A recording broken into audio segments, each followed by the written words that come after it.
Okay, here we go. All right. Tonight we're going to be talking about two things that you would think are the same, but they're not. One is lying, and the other is the pattern of embellishments. With lying, there's actually a teaching that goes along with this, and the teaching is do not do what you hate. Do not lie and do not, don't do what you hate.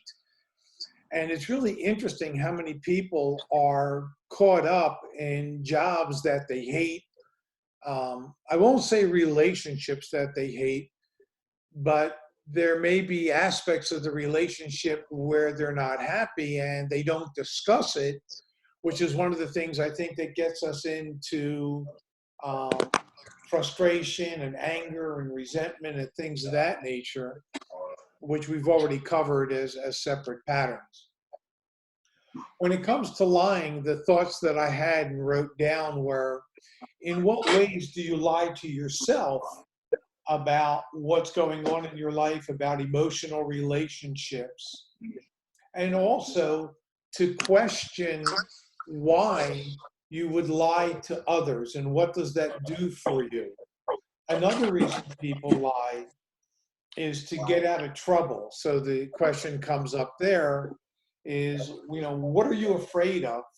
Why create a lie? What are you compensating for? What are you trying to avoid? What are you trying to present?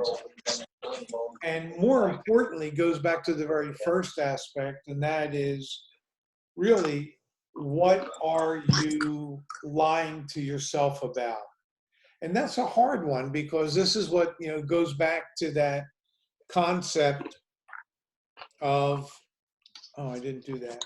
Goes back to the concept of rationalization or justification for doing something, and in reality, what you're doing, because you can make up a justifiable reason as both logical and rational, but in reality, what you're doing is lying to yourself as to why you may have done what it is that you did. So if you have a tendency, and as you know, when I'm saying you, I'm really talking, because we don't know, and I certainly don't know, who's going to be listening. And so this is really made for whoever comes up and listens eventually to really question why they may be lying to themselves. And why would you lie to other people? Obviously, we're seeing a lot of that in our political arena today. And the question is why? And on some levels, what it's done to do is bolster ego, bolster self to be more than what one is. Also, another reason for lying is to distract or create a situation over here so that you don't see what's going on over there. So one really has to question why they would lie and why they would lie to themselves as well as to others. And in terms of the physical self, what I wrote down is, how do you lie to yourself about exercise, diet?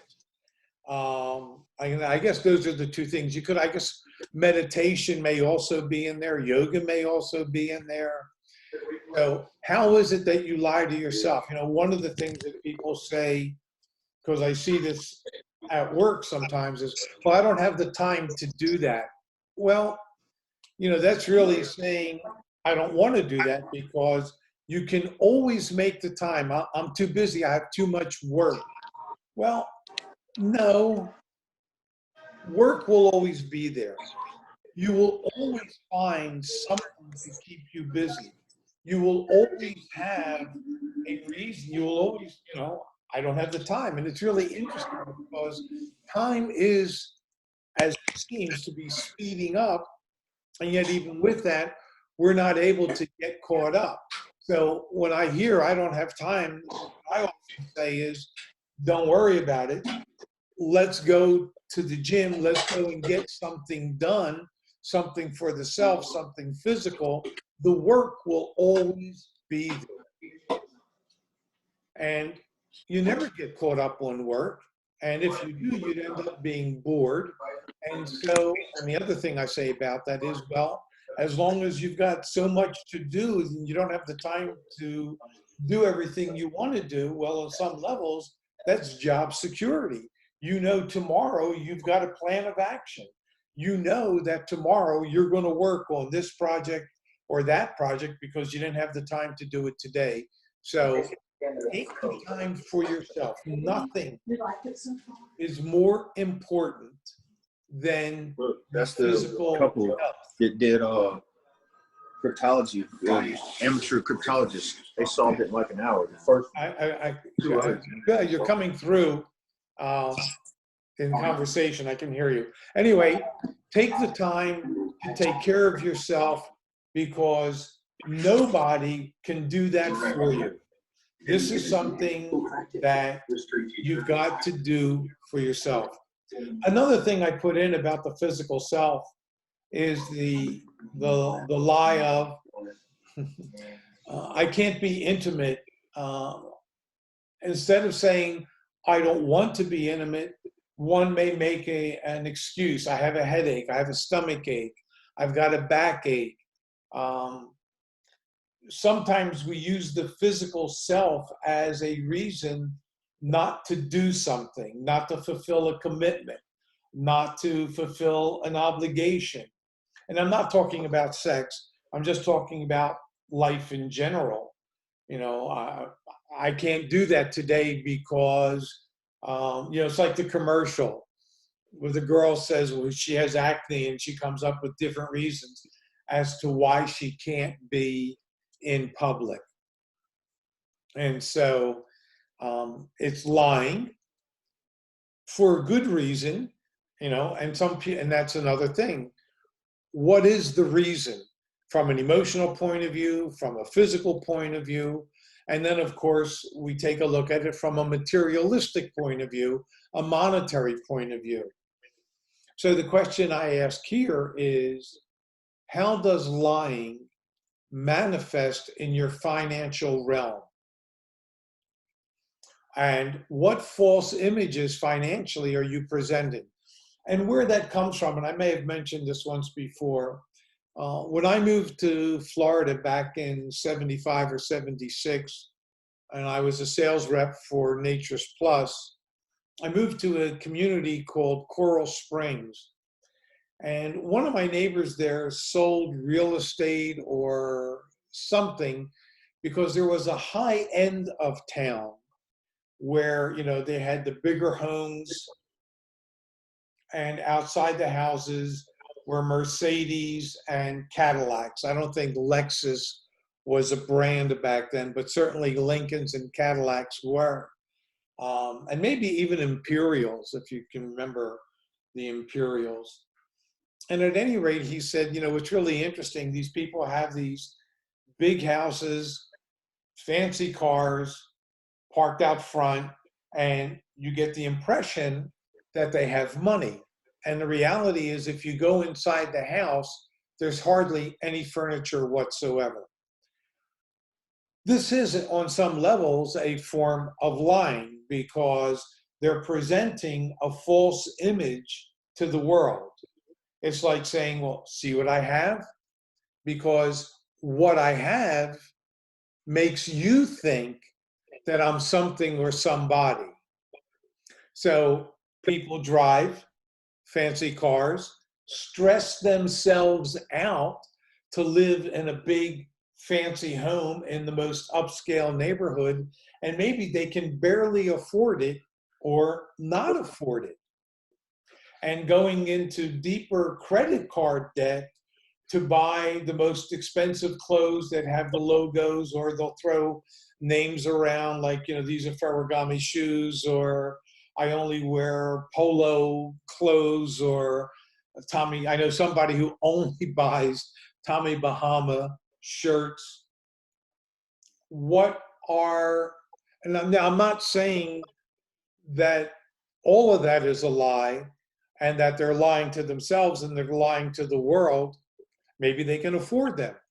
But the question is, why? And if there is lying behind it, what is the purpose? Is it to present yourself as being something that you're not, as to being more successful than you really are? And again, I think this is something we're seeing in society today. I was reading something where I think credit card debt has now hit over $1 trillion. New car loans are like 90 days behind. So because of TV and what appears to be a very materialistic life, are people falling behind trying to maintain this false imagery and ending up deeper in debt? Because we see this also with store closings. I'm sure if you drive around your town and you look at some of the strip malls, you'll see that there are stores gone, maybe some large ones as well.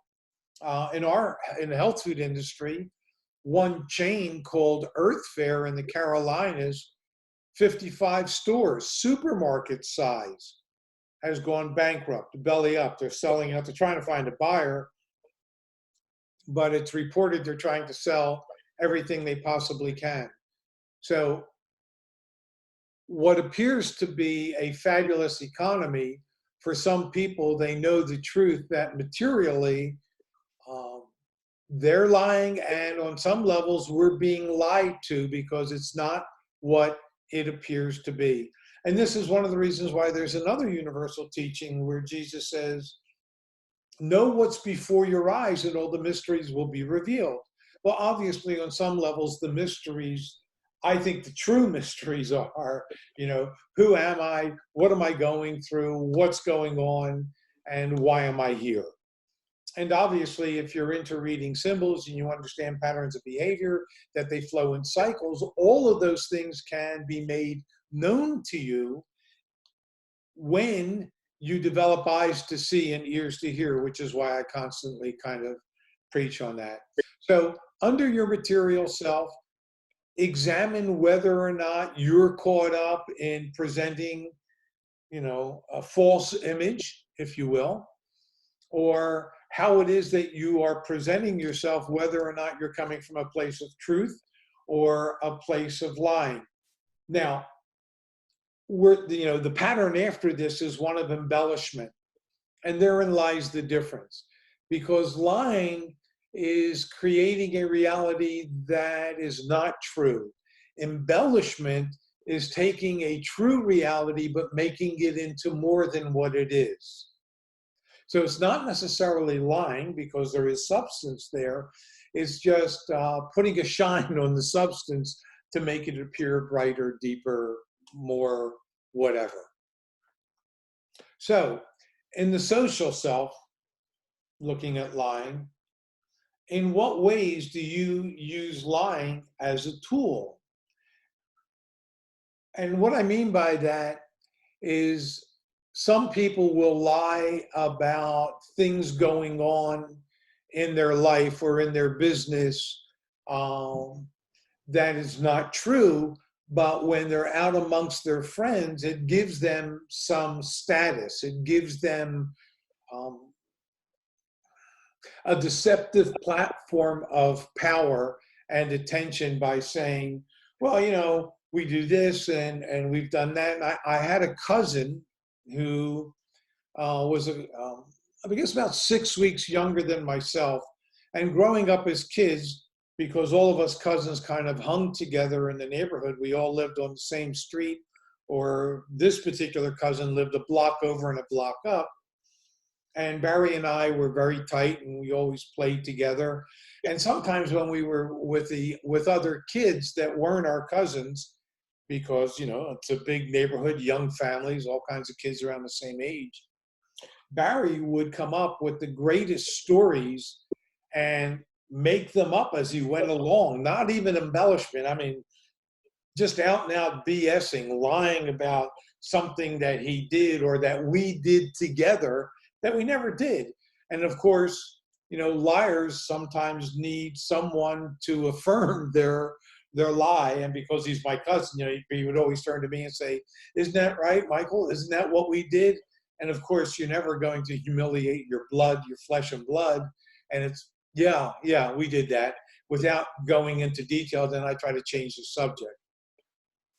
And Barry did that because he was shorter than we were, a little bit more stocky, and so he always had to create stories about just how fabulous and wonderful he is. And I'm sure people like that do that put themselves into having mastered some kind of a situation or had some kind of a great experience, to draw attention to themselves and to put themselves in a place of authority, or a place of power, or a place of, look how fabulous I am, look how together I am, look at what I've done.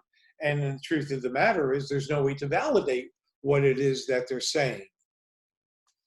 So there's that part to ask oneself.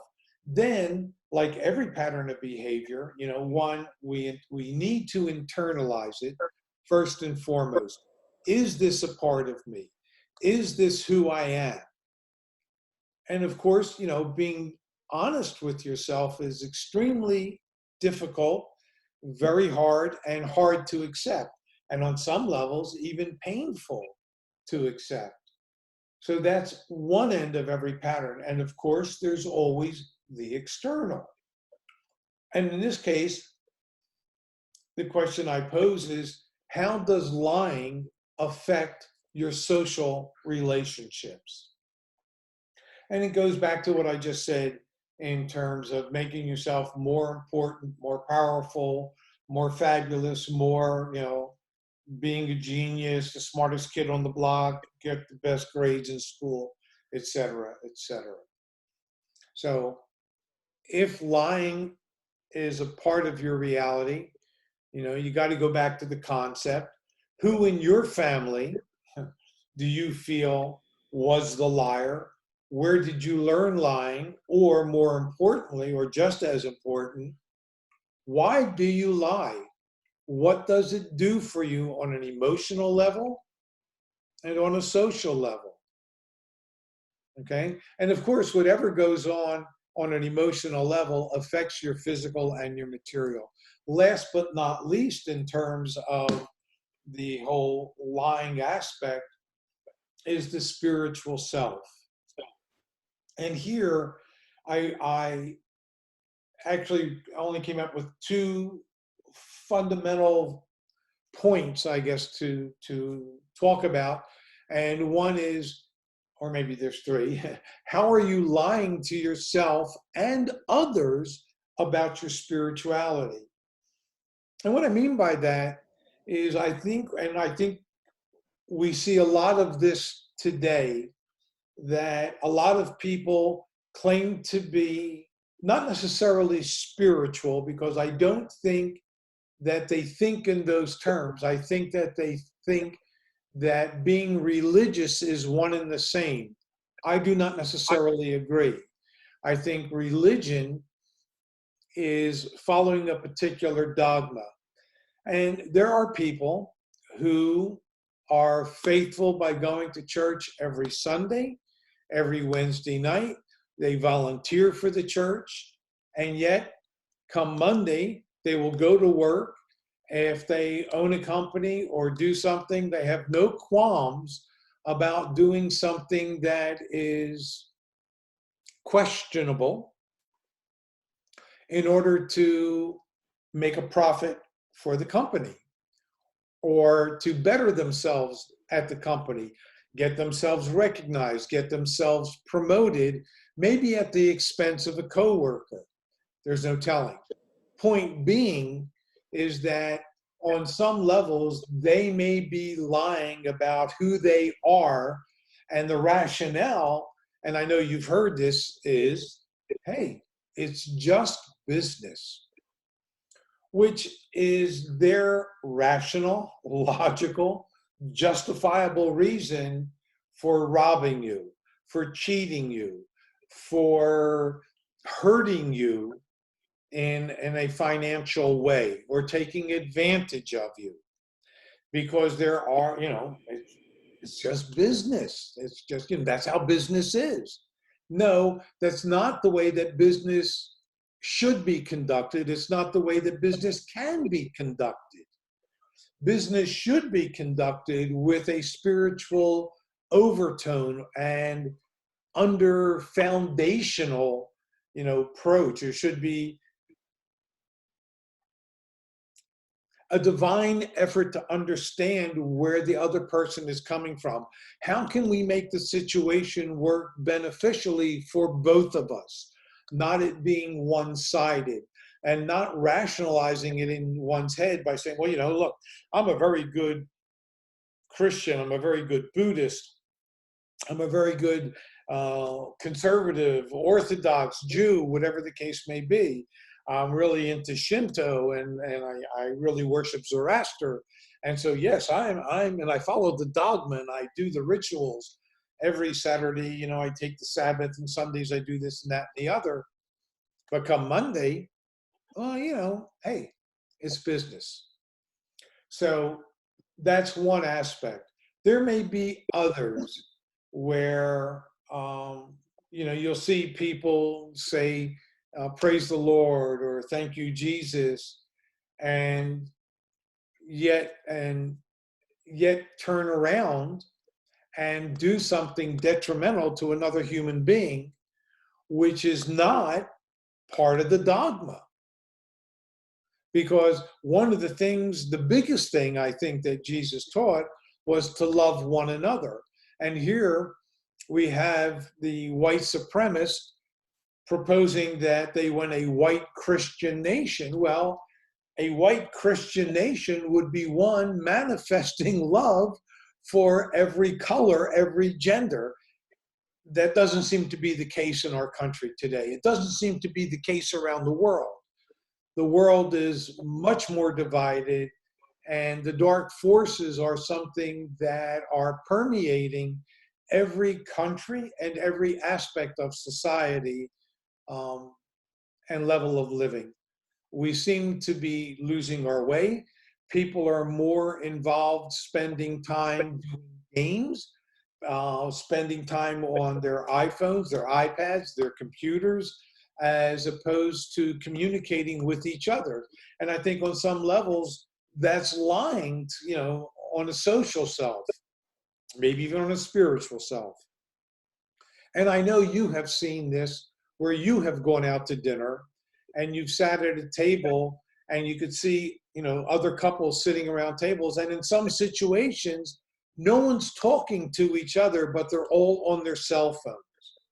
So what this whole movement of being on cell phones and laptops and iPads and iPhones is really disuniting us and not uniting us into being able to communicate, because when you can communicate, you can find the common threads, what it is that makes us human, what it is that makes us like each other, love each other, accept each other, as well as what, through communication, you can learn to help or learn to love yourself, which comes from first accepting yourself.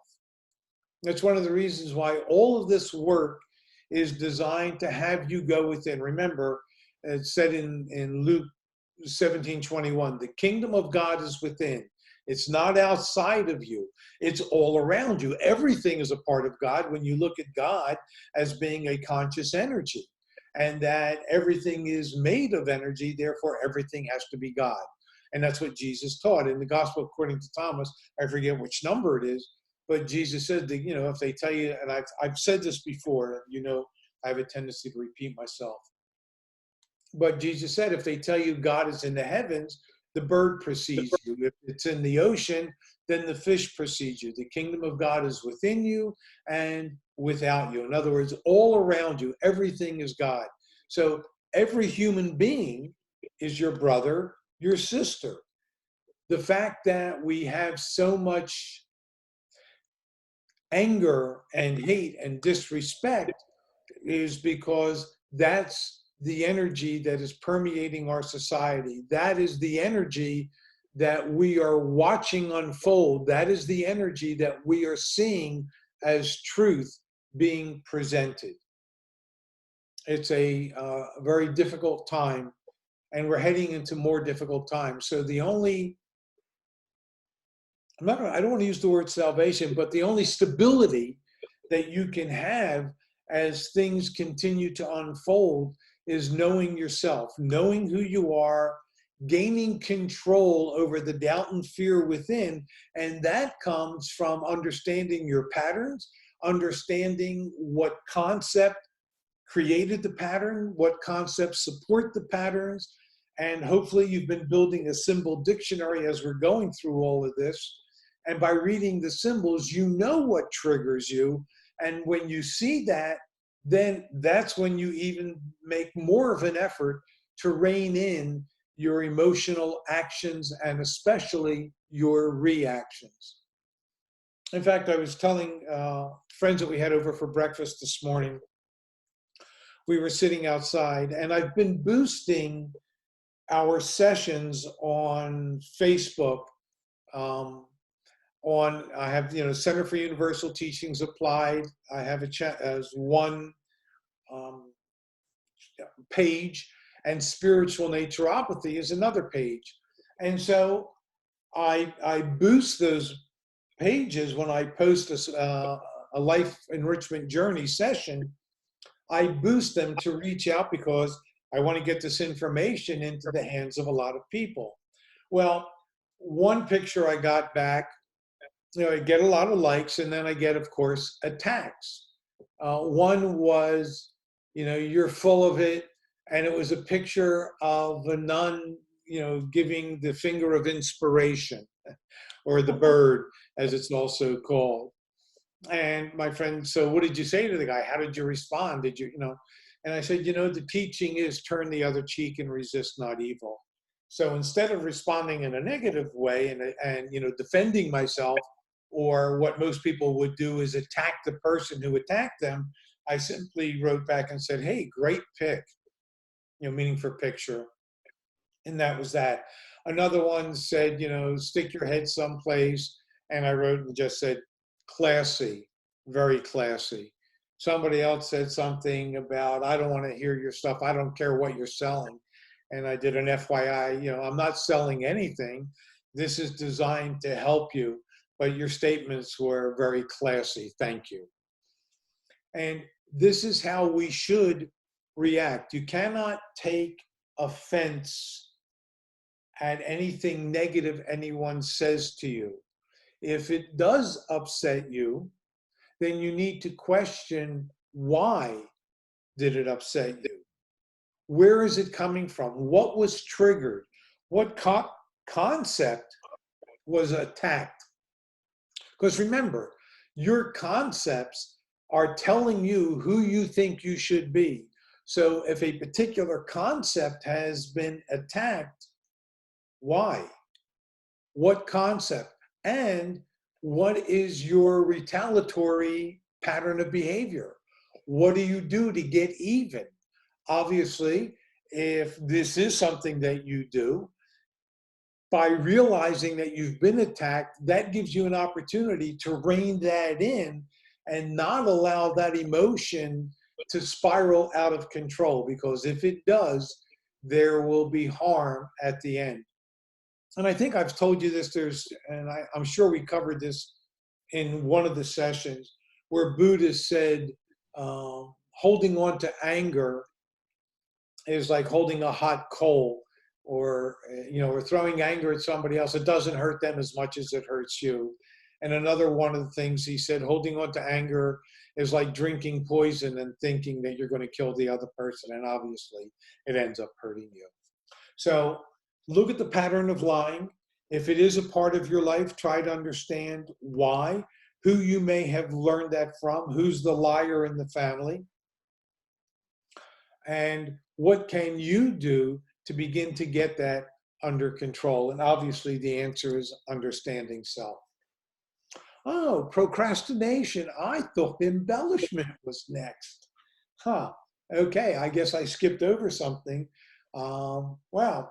Well, procrastination is really part of the rejection pattern kind of a thing, because when you procrastinate, it stops you from moving forward. In fact, I wrote down here, what are the things you procrastinate about? How does this impede your moving forward? And how does this affect your partner, your family, and friends? Now, first and foremost, as I said, procrastination is one of those attributes, I guess is the word, of someone who has the rejection pattern as part of their modus operandi. Because if you procrastinate about anything, it doesn't really matter what it is, but I pose the question because there are certain things you may specifically procrastinate about, because in doing so, this is all part of the success failure pattern as well. Because if you didn't procrastinate about it, and if you worked on it and moved forward in it, then you could succeed. Now, if you have the success failure pattern, then obviously in the deep subconscious mind, becoming a success would cut you off from the doorway home. Because remember, if mom thinks that men or women, really doesn't matter the gender that you are, it's the concept.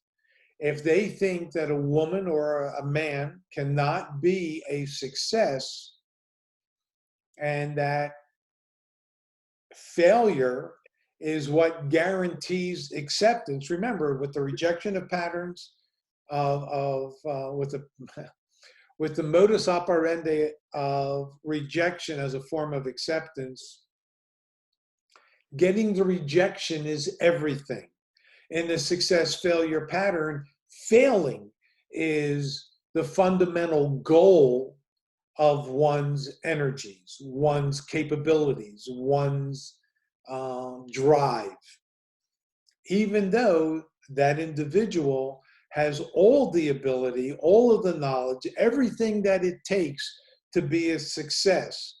And yet they will make moves that will undermine that and keep them from being the kind of success that they can potentially be, and keep them mired in the realm of failure or incompletion.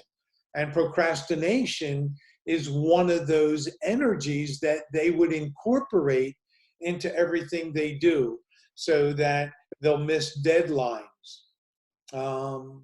They'll miss getting in line for something. They'll miss an opportunity. They'll miss fulfilling something, a deadline, I guess, goes back to that. And it could end up costing them not only emotionally, but also financially, because they didn't get their license renewed in time. They didn't get their citizenship, because we have friends of ours that are going through that as well, didn't get their citizenship papers done in time. So they had to, on the last day, drive 150 miles to get it done in the pouring rain, because they kept putting, for one reason or another. And that's another thing. There will always be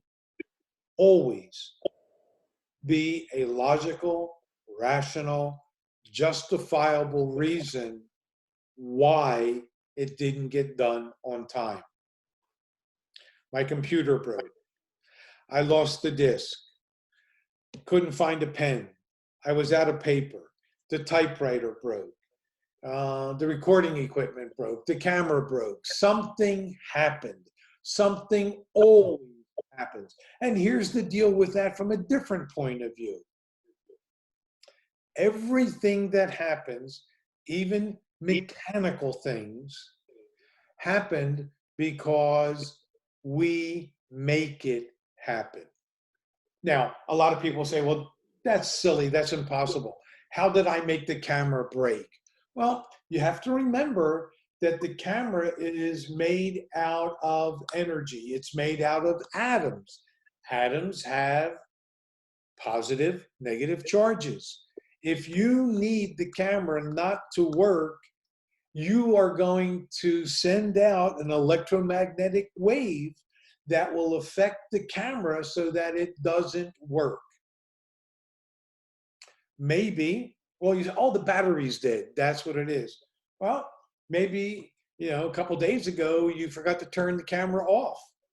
And also with cameras and batteries, over time, the battery dissipates anyway. Maybe forgot to plug it in. Okay.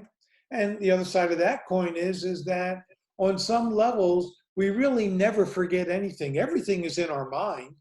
That, whether or not we can recall it is another issue. Whether or not the pattern of distraction gets involved, and because we end up getting distracted, we don't take care of something we were supposed to take care of because we drew to us a distraction in order to create the situation that would bring about non-completion. We might not call it procrastination at that point. It's just, well, I ran out of time. Yeah, because you drew distraction to you to create the situation to run out of time.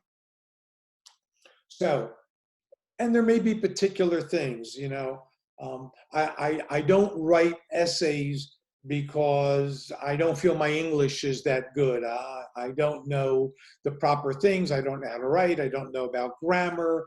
I don't know about punctuation. So there may be certain aspects of expression, since we're talking about the emotional self, there may be certain things about yourself that you procrastinate in terms of sharing, in terms of embracing, in terms of empathy, in terms of loving, that you procrastinate for one reason or another. I guess, how does this affect your partner? What are you procrastinating about? You may think, well, Valentine's Day is coming up, and I think I'll get my loved one a gift of some sort, or chocolates, or a massage, or a facial, or a pedicure, manicure, gift certificate. And yet what happens is it doesn't get done. Now, two things happen there. One, you'll end up creating a rejection, which was the bottom line anyway. That's really what was sought. And it creates more disunity, which, on some levels, well, great. That's exactly what I was going for. Of course, this is not a conversation you have with yourself at a conscious level, but it may be one that's going on at a very deep, subconscious, unconscious level. Again, seeking that rejection. How does this impede your moving forward? That probably really, not only is it in relationships, but also from a material perspective. It's also a valid question. So from the physical self, there may be things here about diet. I really want to go on a diet, but I think I'll start it Monday. It's the weekend, and I'll get to it. I'll start it on Monday. When Monday comes along, and for breakfast you end up having pancakes and French toast and whatever. I'll do it Tuesday. I'll start to. So every day you commit yourself, you say to yourself, I'm gonna, and yet you don't, you procrastinate about the change. That not only reinforces the procrastination, but it also begins to move you down the line of guilt. Because here you've promised yourself something you're going to do, you're not fulfilling it, and you're only hurting you, and then you may feel bad about that. And because you're not doing anything about your physical self, the procrastination may in some way facilitate your getting sicker, creating more of a cardiovascular situation, bringing more garbage into the system, And it is the chemicals that corrupt and age the body. It is the chemicals, in addition to the anger, frustration, resentment, and guilt, it is the chemicals that are being ingested not only through diet and air and water and cosmetics. And those are all the channels by which the chemicals are coming into the body, and they are corrupting the cells and they are creating mutations.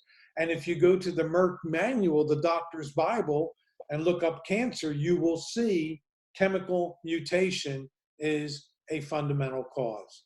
Obviously, all the emotions are under it because it is the emotions that lead you to the foods. This is why people can't lose diets, because there is an emotional attachment to everything that's on the plate. And until you understand those emotional attachments, you're not going to be able to give up that food. Obviously, the first place to start is trading the same food out. So instead of buying the commercial brand, you buy the organic brand. Now, what I mean about the organic brand is really something that is USDA certified organic, not something that just says organic, because people lie. I think companies lie. I find it hard to believe that there is that much arable soil producing all of the organic everything that everybody is selling. What can I tell you? I'm a cynic and I'm skeptical. So, question you have to ask yourself is, in what ways are you procrastinating that is directly affecting your health? Then you've got to go to the external. Is your procrastination affecting the health of others? In other words, I know I've got to get a cleaner water system for the house, because I just read in the paper somewhere that there may be lead in our water supply. Oh, by the way, did you hear that the federal government, the EPA, has rescinded clean water rules and is now turning it over to the states so that the states are responsible for clean water? And of course, no one's going to bother keeping the water clean if it's going to interfere with manufacturing. It's all about the money here. Okay. So, that you should have a water system, or you should be distilling your water, or, purifying something. You should be doing something. And yet you procrastinate. Well, I don't have the time. I can't find anybody to do it. I can't afford it. I don't know. Well, I'm still looking into companies. Okay. These are all the logical, rational excuses people use for not moving forward and not getting the job done. And because they're still bringing that bad water into the house, it's not only affecting their health, but also the health of everyone else who lives in that house. And you have to assume that not only are they loved ones, but they're certainly people that you care for, otherwise they wouldn't be living with you. Okay? So procrastination really is a very detrimental pattern and devastating on some levels. Now, when it comes to the material self, what I wrote down is really very simple, and I've been kind of chit-chatting around that, and that is, has this attitude cost you money and opportunities for growth and advancement? And the answer has to be yes. I mean, if you can identify on any level that you have a tendency to procrastinate about doing anything, then you have to know that it has already cost you opportunities, money, growth, advancement. How do I know that? Because a pattern permeates every aspect of self: the emotional, the spiritual, the physical, the material, the social, and the spiritual. I think I may have said something in there twice, because I counted 6 fingers, and I know There's only four aspects to the self. This is one of the reasons why the pyramid, the Great Pyramid, the Great Pyramid is four-sided, because the four sides are your spiritual self, your emotional self, your physical material are considered the same aspect. One is your physical body is the first manifestation of your material self. And then your outside world, your lifestyle, your home, your car, your clothes, your money, that's the second manifestation of your physical self. And the fourth self is your social intellectual self.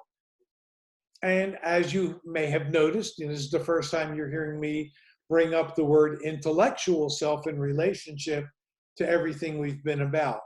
The intellectual self is probably that self that does the most logical, rational, justifiable aspect. And it's closely tied to the ego and the emotional self, because there are people who are intellects and they use that intellect as a weapon.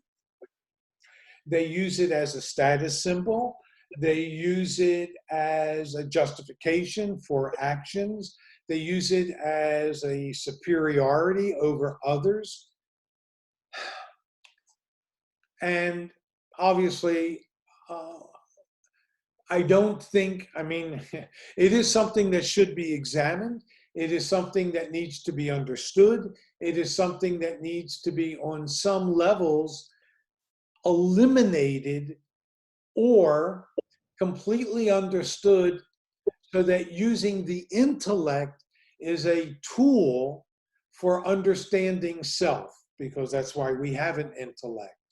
Not to rationalize and justify, but to inquire, to question, to dig deeper, not only into self, but to everything that's being presented to you. Because there is so much these days that is deception made presentable and acceptable, that, I think it may have been either Chuck Dodd or Bill Maher talking about, I think it was Bill Maher, talking about how everything appears to be the same.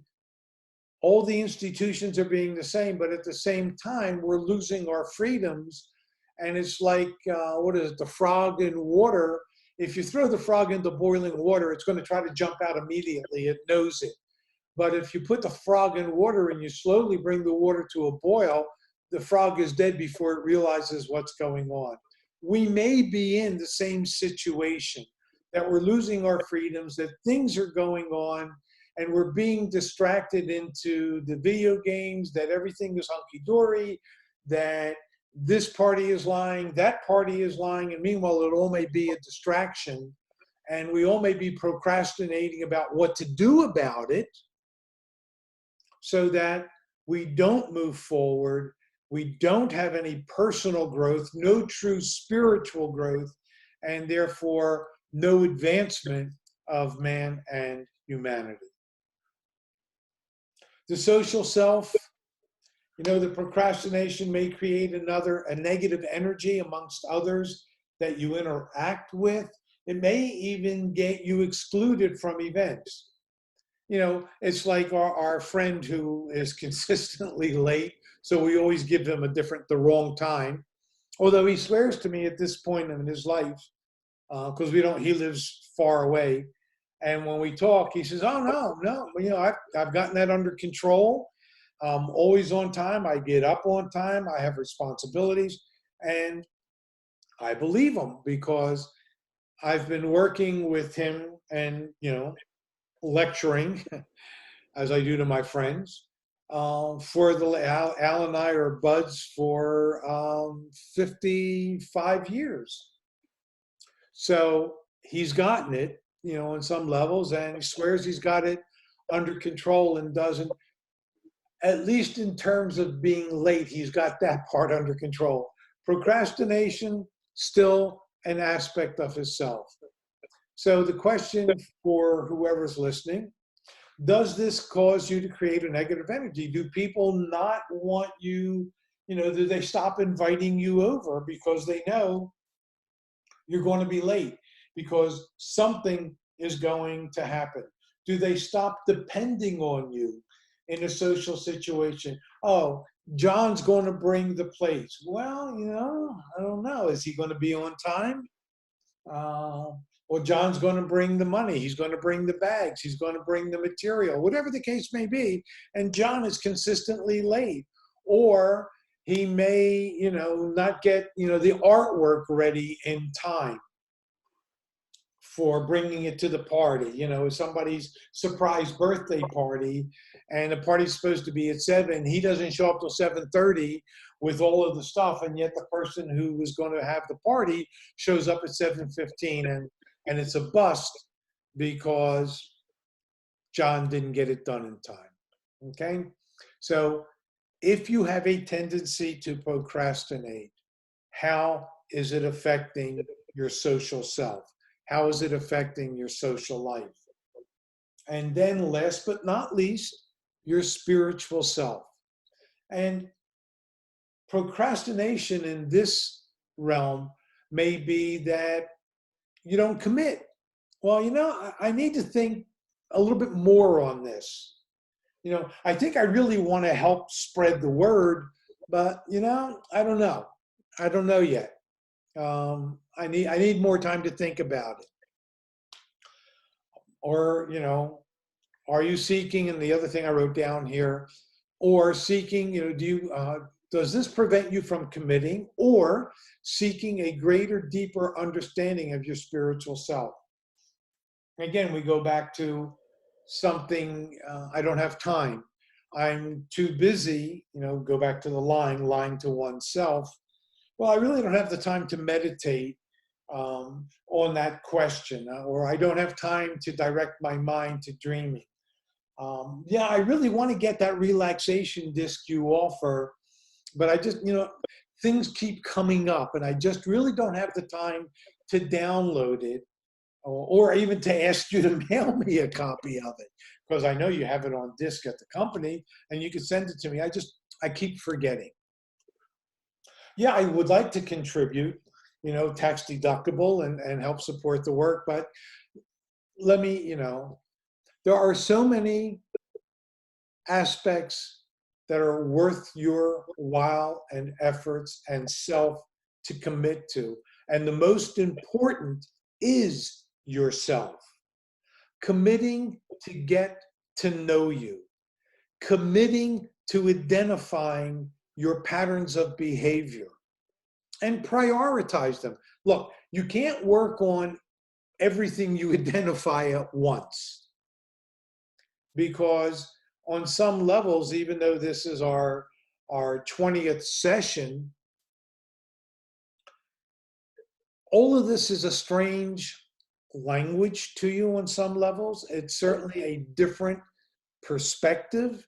It takes time to get used to it. It takes time to weave it into your thinking. And even that's hard to do. It's not that you don't want to do it, and it's not that you're procrastinating from do it, although if that's part of your pattern, it may very well be. But in as much as learning to have eyes to see and ears to hear is a challenge, because I'm asking you to tune into your own mind and try to put the distractions aside. I know they're out there, and they're out there for this reason. I think I've told you about children of light and children of darkness. We're all the children of God. It's like the yin and the yang sign. And as children of light, it is our job to bring balance and harmony into the material plane. And the reason for that is so that we can move on to the next dimension, the next plane of consciousness. And there's teaching, this is where there's a couple of different things. One where Jesus says there are many rooms in my Father's mansion, which tells us that there are many planes of consciousness in the whole concept of the God universe, because it's all God, right? So that's the mansion, and each room is a level of consciousness. So in order for us to get there, we need to go through what Jesus went through. And he said, many will come and do the works that I do, even greater works, which tells you that you too can go from the atom level of consciousness, naming the beast of the field being your subconscious mind, identifying them, learning how they operate in your life, gain control over them so that you can bring forth your spiritual gifts and then begin to manifest them to do the works that Jesus did. And not only from a symbolic point of view, which I kind of expressed, I think, here or in one of my things, but in a physical realm as well. All it takes is understanding. Understanding self, having the faith of a mustard seed, not man's blind faith, but faith knowing that as you are a part of God, you can do, because you've got God within you, now you can do whatever as long as you can bring that God energy to the forefront. It all begins by learning to read symbols, catching where you are, identifying a pattern, catching where you are in the pattern. When you understand the outcome of the pattern, then you change your attitude, you change the outcome of the pattern. And in that way, instead of your history repeating cycle after cycle in a horizontal way, now the cycle is spiraling up into a higher level of consciousness. And at the same time, it's spiraling down into a deeper understanding. On that note, I will leave you to ponder lying and procrastination. Then I guess the next one up should be embellishment, and we'll talk about that in our next session. As always, if you have any questions about anything we covered this evening or anything that's been covered, please do not hesitate to reach out to me, Michael383@me.com. And on that note, I will thank you for being here and have yourselves a fabulous everything until we chat again in the next session. Take care, God bless, and be well. Thank Good you. night, Michael. Thank you.